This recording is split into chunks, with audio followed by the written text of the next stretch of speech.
She's not saying the words, but her body already has.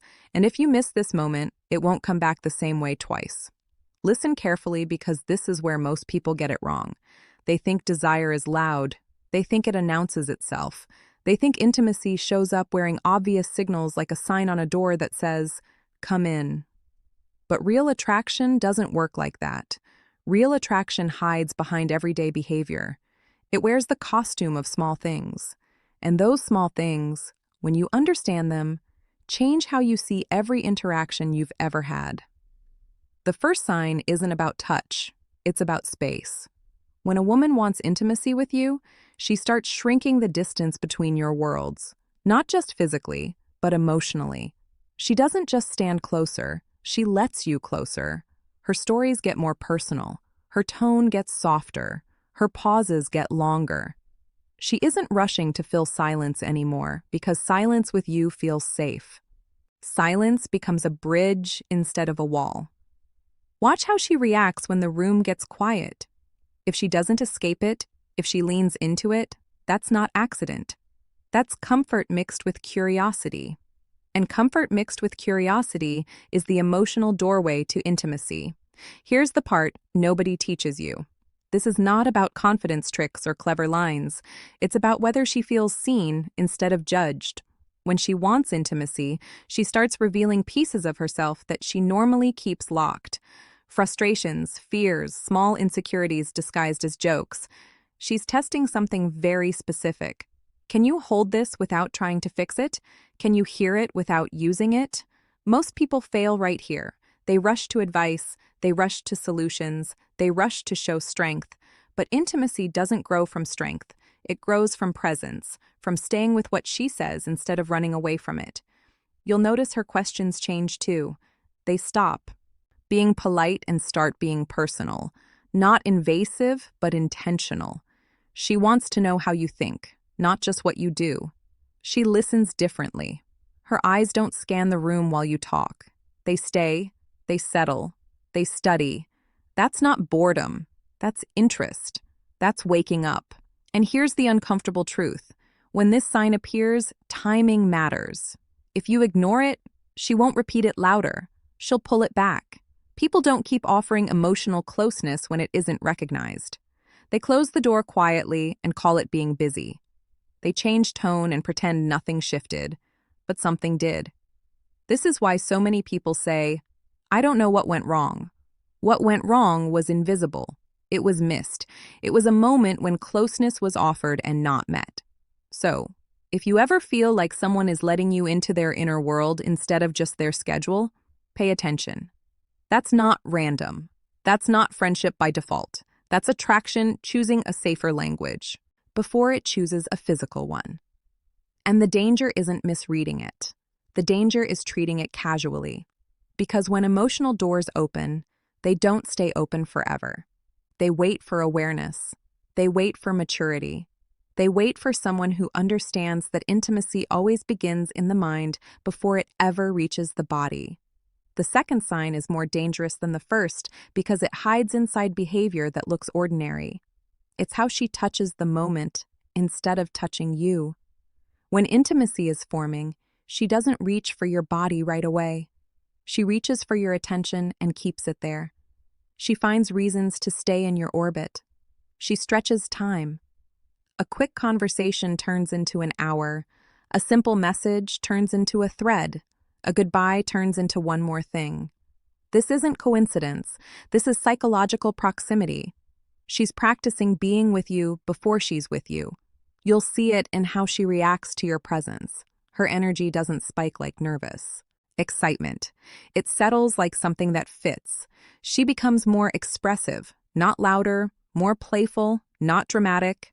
Her humor changes. It becomes teasing instead of neutral. Not cruel teasing, personal teasing, the kind that only works when someone feels close enough to risk being misunderstood. Here's the subtle part. She starts mirroring you. Not copying you like a parrot, but syncing with you. If you slow down, she slows down. If you soften your voice, she softens hers.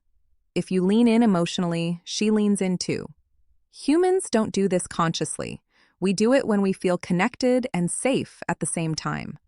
Attraction alone creates tension. Safety alone creates comfort. But when both exist together, intimacy starts knocking. Watch how she reacts to small boundaries. If you say no to something minor, does she respect it without pulling away? That's huge, because when a woman wants intimacy, she's paying attention to whether closeness will cost her dignity. She's asking without words, if I move closer, will I still be myself? This is where many people sabotage everything. They think intimacy means pressure. They think it means speed. They think it means proving something. But intimacy isn't built by taking. It's built by not taking too much. It grows when she feels like choosing you is still her choice. Another quiet signal is how she talks about other men. Not to make you jealous, but to make something clear. Either she stops mentioning them altogether, or she describes them like background noise. When desire is forming, the emotional spotlight narrows. You don't hear comparisons, you hear absence. That absence isn't emptiness, it's focus. And then there's eye contact, not the obvious staring kind. The kind that lingers half a second longer than necessary. The kind that shows up during laughter and doesn't leave immediately. The kind that checks your reaction after she says something risky. Eyes do that when someone wants to know, did that move us closer? What makes this sign powerful is that it feels natural while it's happening. You only recognize it later when it's gone. You realize the conversations aren't as long. The teasing disappears. The closeness becomes polite again. That's not randomness. That's withdrawal after unrecognized invitation. People think desire is aggressive. It isn't. It's patient. It waits to see if it's welcome. And when it isn't, it doesn't scream. It simply steps back and pretends it never showed up. So if you ever feel like someone is lingering in your space without a reason, stretching time without a purpose, and syncing with you without trying, don't assume it's meaningless. Meaning doesn't always announce itself. Sometimes it just sits beside you and waits to be noticed. The third sign is the one that scares people the most because it feels like vulnerability. When a woman wants intimacy with you, she doesn't just open up. She watches what you do with what she opens. This is where desire and trust start sharing the same space. You'll notice her behavior shift when something emotional appears.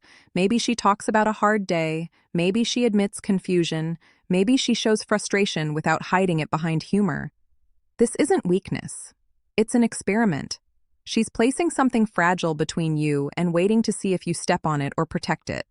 If she wanted only attention, she'd keep it light. If she wanted only validation, she'd keep it flattering. But when intimacy is forming, the conversation gains weight, not drama, depth. She lets you see her when she's not performing. And here's the part most people misunderstand. She may test you by pulling back right after opening up. Not to manipulate, but to measure safety. If you chase too hard, she feels pressured. If you disappear, she feels exposed. What she's watching for is steadiness, not intensity. Steadiness says you can come closer, without losing yourself. Another signal shows up in how she allows you into her routines. Not her schedule, her habits, the small rituals, morning messages, late-night check-ins, sharing moments that don't look impressive but feel personal. When someone lets you into their ordinary world, that's intimacy before touch. That's saying, this is where I live emotionally. You're allowed here. Her body language will start reflecting comfort rather than display. She won't sit stiff. She'll sit naturally. She won't guard her posture. She'll turn towards you without thinking about it. Feet, shoulders, and attention align in your direction. These aren't tricks. They're unconscious signals of where the mind feels drawn. Listen to how she uses your name. When intimacy grows, your name becomes warmer in her mouth, softer, more intentional. Names carry meaning when emotions are attached to them. It's not about frequency. It's about tone. You might also notice something else. She starts remembering things you didn't think mattered. A detail from weeks ago, a preference you mentioned casually, a story you told once. Memory is emotional currency. We remember what we care about. Forgetting is neutral. Remembering is selective. But the most important part of this sign is how she reacts to your honesty. When you share something real, does she lean in or shut down? If she mirrors your openness instead of avoiding it, that's not coincidence. That's resonance. Two inner worlds recognizing each other. And this is where the risk appears. Because intimacy isn't guaranteed just because signs show up. It still needs response. It needs emotional leadership, not dominance, direction. Someone has to acknowledge what's happening without crushing it. You don't do that with pressure. You do it with clarity, with calm presence, with respect that doesn't freeze into distance. If you've ever felt someone get close, then slowly drift away without explanation. It wasn't random. It was uncompleted. Connection. A door that opened but never got a knock back. And people don't keep doors open when nobody enters. Now comes the part nobody wants to hear. Recognizing the signs is useless if you don't know how to respond to them. Intimacy doesn't collapse because people are blind. It collapses because people panic. They either rush forward or retreat behind jokes and distance. Both kill momentum. When a woman wants intimacy with you, she's not asking for perfection. She's asking for emotional reliability. Can you stay grounded when the moment gets charged? Can you speak without hiding? Can you move forward without pushing? This is the balance most people never learn. The response that keeps intimacy alive is simple but uncomfortable. You acknowledge closeness without demanding more of it. You don't pretend nothing is happening. You don't act like it's a game. You don't drown it in strategy. You stay present and honest. Presence says, I see what's forming. Honesty says, I'm not afraid of it. This is where tone matters more than words.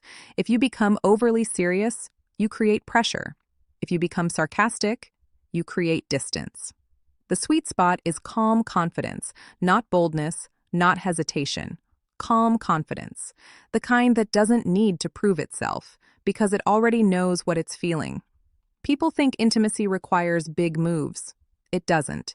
It requires small truths at the right time, a look that doesn't run, a sentence that doesn't hide, a pause that doesn't apologize.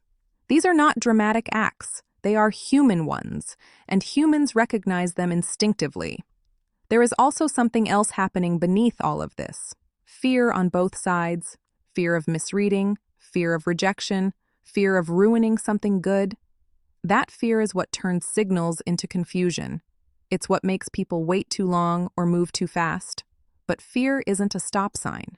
It's a signal that something meaningful is at stake. If you handle these moments with respect, something powerful happens. She doesn't feel chased. She doesn't feel ignored. She feels chosen. And being chosen without being cornered is the emotional foundation of intimacy. You don't need to label it. You don't need to escalate it instantly. You just need to stop pretending it's nothing. Acknowledge the connection in how you speak, how you listen, how you hold eye contact, and how you don't rush the outcome. Desire grows when it's given room to breathe. Here's the harsh truth most people avoid. Not every sign leads to intimacy, but every real chance dies when it's mishandled, and mishandling usually looks like pretending you don't see what you clearly feel. So the next time someone lets you closer than usual, stretches time with you, open something personal in your presence, don't act like it's random. Don't turn it into a performance. Don't reduce it to a trick. Treat it like what it is. A moment where two inner worlds are deciding whether to touch. That's not about conquest. That's about connection. And connection, when handled with awareness, becomes intimacy without force and desire without damage. Now, I want to hear from you. Have you ever realized too late that someone wanted closeness with you? Or have you been the one who pulled back when you weren't met? Tell your story in the comments. If this opened your eyes even a little, hit like, subscribe for more psychology like this, and share this video with someone who needs to hear it before they miss their moment.